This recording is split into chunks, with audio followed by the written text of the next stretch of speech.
Welcome back, everyone. So, we've got the full breakdown for the My Hero Academia Dark Academia Challenger Series featuring Izuku Midoriya on the move, and I gotta say, this is probably going to be the best Izuku Midoriya. Now, I've got things set up a little crazy. I've got all of the publicly revealed cards up here, and then I've got some content creator perks, let's call them. They gave me the rest of the cards that we could show off, provided I don't release this video early, which I won't. So the reveals are going to be a little bit weird, but let's go over them together. You may have already seen most of these on my Patreon. I did post my thoughts on the first 10 cards revealed, I believe. But now you're going to get to see everything. So we have Izuku Midoriya on the move, a 6 hand size, 29 health character. No keywords as a character, like hero, student, 1A, nothing like that. But we do have the air, good, life, void, and water symbols. This may be the first 5 symbol character that we've seen in the game. And not just for UVS, but like period. I don't think we've seen a 5 symbol character. This is a really cool design space. I really enjoy this. Not too much of a fan, considering there's at least 2 symbols on this character as of now that have attuned symbols, so that could make this kind of crazy. But let's see what he does. He's got a form ability, commit X foundations, transform this character. So he's a transforming character. X equals 3 minus the number of face-down cards in your card pool. X may equal 0. So if you've got 3 face-down cards in your card pool, you may transform this character for free. So that's pretty neat. And he wants face-down cards in his card pool and shares 2 symbols with Mina 2, 1 symbol with Mina 3, who want face-down cards in their card pool. He has Enhance, commit 1 foundation. This attack gets +3 or -3 speed. That's pretty solid. Just commit a foundation for +3, -3. That's really good, both offensively and defensively. Really on the move, as it were. And then his response, commit, discard 1 vestige card. And we'll see what vestige cards are in a little bit. Before this attack's block step, reduce its damage to 1. So you can really play that mind game with your rival, as opposed to Mirio, who has to enhance, commit, reduce this attack's damage to 0. You could bait your rival into using that, and then pump that attack back up even more. But with Midoriya on the move, you have to commit. You have to commit and hope your rival does not commit their character to... Well, I guess I should clear that up. You have to commit to making your attack big, and hope that your rival does not use the commit ability on Midoriya to drop its damage to 1. You have to have a vestige card in your hand, but let's just say there's plenty of those to go around. And when you transform this character, I have to sneeze, and I hate it, so pardon me if I have to do that. But the transformed side of this character is awesome. Midoriya Quirks Unleashed. Look at that. I do have access to some of the alternate arts for the not yet revealed cards, but since I wasn't able to grab like the alternate arts of the other cards, mainly because I don't really want to go through all the news articles, I'm kind of bad at YouTubing right now. I'm working on it. This is just the basic Midoriya Unleashed. But he has 2 forms. The first form is transform this character. So he is your first character that can transform freely back and forth between his 2 forms. Really cool. He has form, commit 2 foundations. Your next attack gets +3 speed and +3 damage. So you can you have 8 foundations, use this ability 4 times, and if you just pass the check or only have to commit your character, that attack gets a whole bunch of speed and damage. That's crazy. Plus, I think we get 2, maybe 3 symbols with Defiant Stance. I think that's Air, Good, Life. So, committing for cost, readying itself, that's basically free. We also have Response, commit after your rival plays an attack, reduce its speed to 0, and draw 1 card. Skip that attack's enhanced step.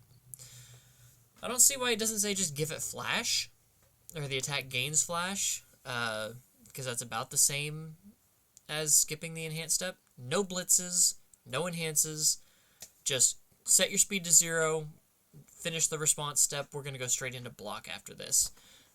Really powerful defensive ability there. And you get to draw a card off of it, so really, really cool. Let's move on to his action. Wielding One for All. This is a Vestige card. So Vestige is a keyword. It's a 1/5 with a 3 mid-block. It's got the infinity symbol, so anyone can run it. And honestly, I think it's pretty good for this form here. Form remove, unflip one foundation in your stage. Just, I get to unflip any foundation. My best flip cost, I get to unflip it. And if that card has Vestige, draw one card. So they're trimming down the if it has this keyword to just if it has Vestige. That's fair. So you could unflip and draw a card if you unflipped a Vestige card. And then enhance remove, choose X options. X equals half of the number of differently named Vestige cards in your stage rounded down. You may choose the same option multiple times. So your attack gets +3 speed, your attack gets +3 damage, or draw a card. So if you have 6 differently named Vestiges, you could get 9 speed, you could get 9 damage, you could draw 3 cards, you could draw 2 cards and get 3 speed. However you want to do it. You could do one of each. 3 speed, 3 damage, draw a card. I think this is going to be a very powerhouse card for this character and this deck. Anyone who wants to use the Vestiges, which all have pretty cool abilities. So I could see non-Deku characters playing Vestige cards and maybe running this as a way to unflip them, because a lot of them have very powerful flip effects. So we'll just have to see. But it's a really cool action, and I really like it. Let's skip around a bit and go to the asset. We have Tattered Costume. It's a 2/5 with a 2 mid-block and the unique keyword, so you can only have one copy in your stage at a time. It says response, sacrifice. After your rival plays I don't know why I just zoomed in there. After your rival plays an ability on an action card or a keyword ability on an attack card, cancel that ability and draw one card. A lot of draw in his support so far. Just both support cards draw you a card. And his his response on his other side draws you a card. So just sacrifice, I cancel your stun, or I cancel your powerful. You still have to spend your momentum, and I can cancel your powerful. That's crazy. Suck it, Armor of the Wolf. I cancel your EX. Or Walk the Dog, I cancel your powerful. I cancel Breaker on some of these big Breaker things that are like Breaker 2, Breaker 1. Or if your rival plays an action card, like Showdown, you can cancel Showdown. You can cancel Barrier Shield with this card. Really, really strong. So I could definitely see on these 3 symbols this being at least a one of in any character on these 3 symbols, just to be able to cancel some of these really powerful cards. So now we'll move on to the attacks, and we have Bullet Kick. This is the ultra rare attack in the deck. It's a 5/3, 5 high for 4 with a +2 mid-block. It's got powerful 3, charge, and kick. It has a static that face-down cards in your card pool do not count towards progressive difficulty to play this card. So, pretty neat. We've seen some of that in the Mina 3 support. Response, flip. So we get to flip this card as a response. After this attack is blocked, your rival spends a momentum. That's pretty good momentum hate. And then response, after this attack deals damage, add 1 non-attack card from your discard pile to your hand. So he really wants you to just gather up all of these Vestiges into your hand as quickly as possible. So you do not get to use both of these on a partial block because you have to play this ability in response to being blocked, which comes before damage. So you can either force him to spend a momentum, you could add a card to your hand, you could add Wielding One for All to your hand, and then form, remove, unflip a foundation, or play an attack and then use the enhance. So this is a really good card. I really enjoy that. It's a 5 high for 4, which is not bad, but powerful 3 can make that really land really hard, especially if you've loaded your card pool with face downs and exhausted all of your rivals' resources so that they can't block it. Next we have Deku's Swift Takedown. Excuse me.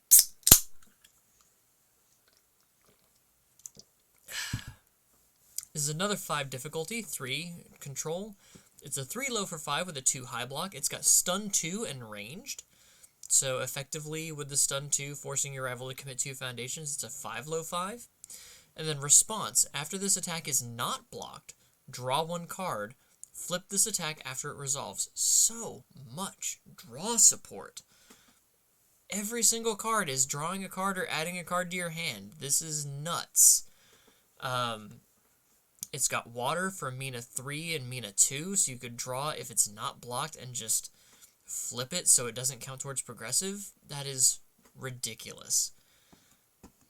I like that. So now we'll go to Fajin Flurry. This is a 4 diff, 3 control, 0 mid for 7. Very slow, very painful. It is a 1 mid block. It's got EX3, overcoming that 0 mid a little bit. Charge and kick. Oh, and I'm not mentioning really the symbol spreads on these because your 5 symbol character is going to have, you know, life, good, void, life, air, water. All of them are going to share life and then have 2 other symbols with Deku. So this one's air, good, life. Response, after this attack receives a speed bonus of 3 or greater, add the top card of your deck to your momentum.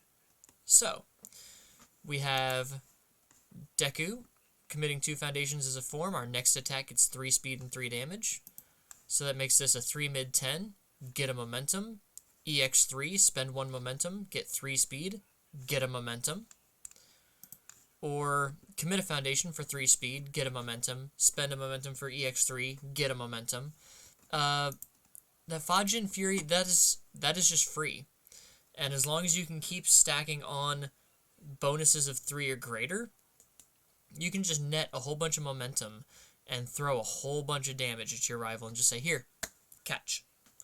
I like this card. I like this card a lot. Don't be surprised if I try to play this in Ingenium, because just being able to give it 3 speed for free is nuts. But really, really cool. I really like that. Next up, we have One for All, Full Cowling, 45% Impact Detroit Smash. And this card is why I'm glad we don't have to fill out paper deck lists anymore. That is too long a name. It is a 5/3, 4 mid for 6 with a 3 low block. Oh, and I think Fajin Flurry is the only card that hasn't drawn us a card yet. But it nets us free momentum. This has Echo, one of my favorite keywords, Deadlock Stun 2, Charge and Punch. As a static, it says if your last attack this turn was blocked, this attack gets +1 or -1 difficulty and +2 speed. So if they block our attack, we play this on as a 4 diff instead of a 5. And then if they block this one when we echo it, it's also a 4 diff instead of a 5 diff. So it counts itself when you're playing it as the echo, that if they block it and you echo, you get to play it again as a 4 difficulty move. So this is great as an opener. This is great as your second attack and third attack. This is just a really, really good card. I like this. I like that it's got some pretty good keywords here. Odd that it has All and Earth, which are 2 symbols that Deku does not have. So, could we see them exploring kit cards for a character that don't share symbols with that character? I said in my top 10 anime video, I wanted to see Color Man from Mega Man NT Warrior do something similar to this. So if you guys are listening for 2026, that'd be great. That show's not getting any younger. But yeah, this is a really good card. I really like this, and it's got some good deadlock hate on it for stun 2. So if you get to play that as an echo while they're in deadlock, that's stun 4. Really powerful. Also does not draw us a card, so hopefully we're past that a little bit. Next we have Pinpoint Focus Black Whip Shot. This is a 4/3, 2 high for 5 with a +2 high block and the ranged keyword. It says response, after this attack is blocked, your rival adds 1 random card from their hand to their card pool face down and draws 1 card. Flip this attack after it resolves. We're going to make a Mina. Mina 1 or Mina 2, doesn't matter. With Pinpoint Focus Black Whip Shot, with, what's it called? Lizard Tail Splitter. The Deadlock Echo 3 mid-4 that makes your rival add a card to from their hand to the card pool and draw a card. And, Borrowed Goods, which combos with a face down, which these cards that turn themselves face down are, to rip a card out of your rival's hand. And we're just gonna go nuts. We're gonna void ranged, go absolutely wild. Yeah, kind of a good thing Mina 2 goes away at the end of at the start of next year when the first booster set comes in, because Crimson Rampage is gonna rotate out. But she's gonna be a menace for as long as she remains. Next we have Rapid Rescue. This is a 5/3, 5 high for 5 with a +1 low block. Very nice low block. It's got Charge and Punch. Response, card pool your turn. Flip. After you play a foundation, build it. So you can play this as your first card. It's a 5 high 5. They got to deal with it. Then you play a foundation. Flip this card in your card pool. Build that face down. Now deal with your face downs not counting towards progressive and all that jazz. So this could be a non-ranged attack that Mina 2 could play, although she does like punches as well on the water symbol. Or the Mina 3 could just play this to get a face-down card in the card pool to then remove in order to, I think it's blow up a rival foundation? Either way, pretty good. Alright, so now we're going to skip around a little bit to the other attack we have, Smokescreen Charge. This is a 4/3, 4 mid for 4 with a 2 low block. Breaker 2, which I really love on a low block. Breaker, low needs more breakers. It's got the charge keyword. Doesn't have evil, because Deku's not evil, but it does have void. It says, as a static, while you have a face-down card in your card pool, this attack gets +3 damage. So just free damage on this card for having a face-down in your card pool. Not bad. Pretty good. So now we're going to go into foundations. First is Creative Counter, a 1/5 with a 2 low block. Response, flip. After you block with a foundation with a keyword, build it. So if you block with an ally, or a vestige, or a unique, because keyword abilities are still keywords, you can block with it, flip this, and build it face down, so your block doesn't count towards progressive difficulty. Very, very good card, very nice low block here. And on a 1 diff, I can see this making, filling deck slots on these symbols. Next we have the 8th Wielder, a 2/5 with a 2 high block, and the Vestige keyword, an infinity symbol. Enhance Commit, draw 1 card for every 2 differently named Vestige foundations in your stage. Remove this card from the game. So you commit it, and if it's cancelled, like your rival has a way to cancel it, like with Can't Escape Me or something like that, you do not have to remove it because it was cancelled. It does count itself, so if you have like the 8th Wielder and the 1st Wielder, you draw 1 card and then remove this card. So, some pretty good card draw. Could be nice, could be easy, who knows.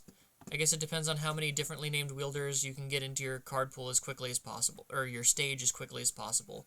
A lot of these, well, this is the first wielder we've seen and it has infinity symbol, could share with Momo.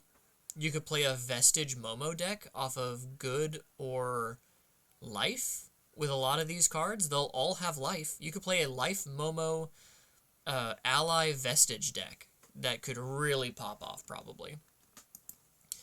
We have Expression of Friendship, a 2/5 with a 3 mid block.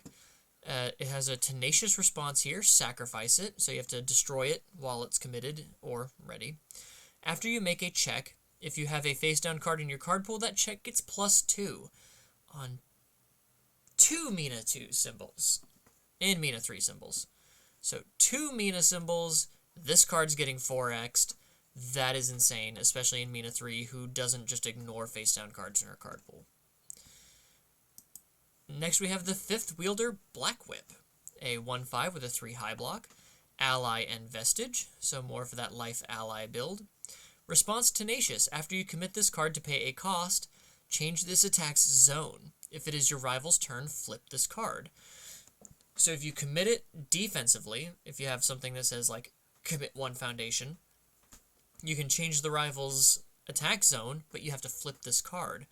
Or you can use it for your like net launcher. Make it a high, make it a low. And then you don't have to flip this card, but it does allow you some zone mix-up in your own offenses. Pretty cool. I like this one. Next we have the 1st wielder, One for All. Another infinity vestige, ally and vestige. 2/5 with a 2 high block. Response tenacious flip. After you transform your character, gain 2 health and ready 1 foundation that has not been readied this combat phase.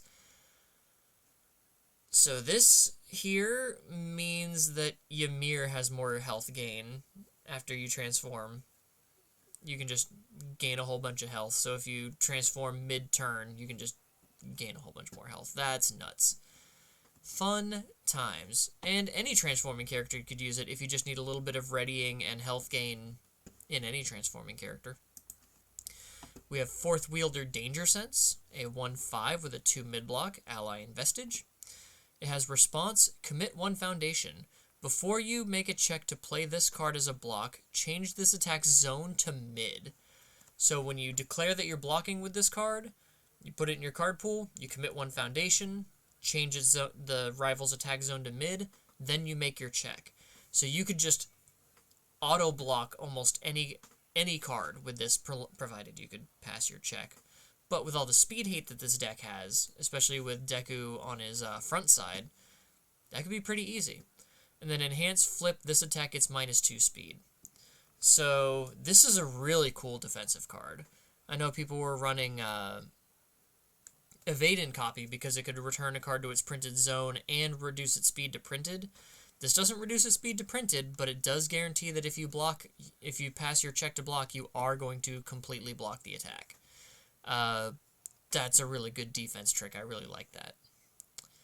Next we have 7th wielder, Float, a 2/5 with a 2 low block, ally and vestige. Response, card pool flip. After your rival plays an ability that causes a card to leave their card pool, cancel it. So if you block with this card, you can cancel one of Mikasa's card pool clearings. Because this does not say non-character. So characters that can clear their card pool can make sure that that doesn't happen. Or even if they can add cards from their card pool to their hand. Or something like that. Really, really powerful. And then response flip at the start of the end phase. Add 1 face-down card from your card pool to your hand. So on your turn, you could pick up an attack that you played. On your rival's turn, if you had blocked with a 7th wielder, you could pick that 7th wielder back up. As long as you have a 7th wielder in your stage to use this effect. Really powerful. I really like that. Come to think of it, we haven't seen a 6 check yet. Usually these have a 6 check. Here's the 4 check. 3rd wielder, Fa Jin, a 2/4 with a 3 low block, ally and vestige. Response tenacious, after you commit this card to pay a cost, add it to your momentum. Holy crap. And then response commit, after your attack receives a speed bonus of 3 or greater, it gets 3 damage. So it gets a speed bonus of 3 or greater, commit this to give it 3 damage, then put this into your momentum to feed the EX on this. So Fa Jin is going to be, for lack of a better word, explosive. I understand that's how the quirk works, but you could put a lot of speed and damage on things this way. This is insane. So for our last two, we have Second Wielder, a 2/5 with a 2 mid block, ally and vestige. It has a static. If your rival has 6 or more foundations, you may sacrifice this foundation as though you were spending momentum to pay for EX or powerful abilities.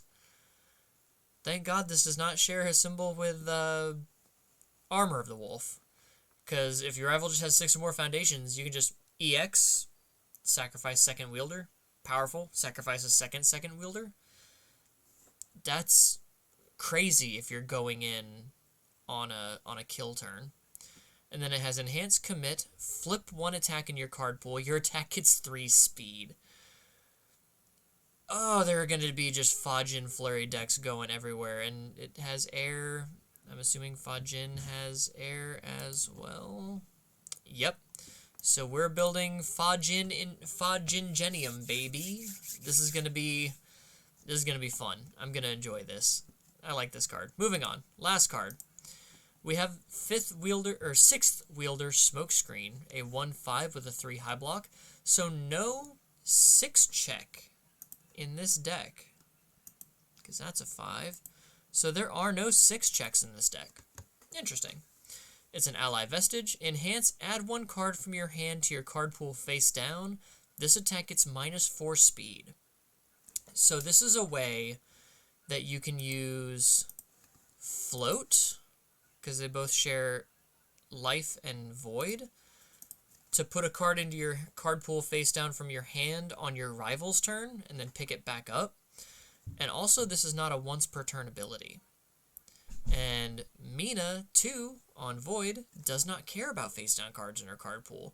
So this is so much free speed hate in Mina 2.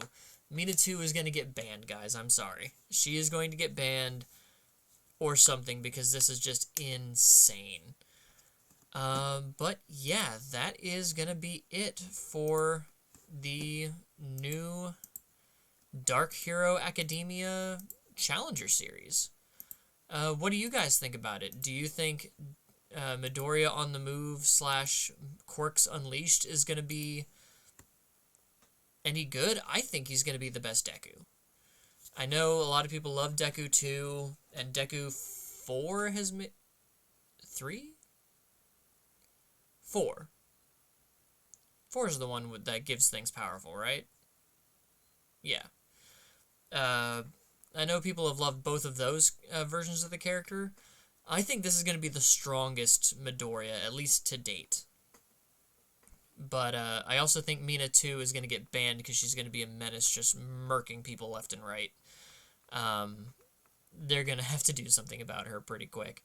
But this deck releases on, I believe, the 11th of October. So go ahead and go get yours at your local game store. And depending on when your local qualifiers are, I believe, or local championships, I believe mine is on the 12th. So these will be legal for local championships. And there will be very pretty Tekken 8 promos on the line. So go grab these up, hopefully pull some sweet alternate arts, and throw down with Midoriya on the move. Until next time, guys, take care.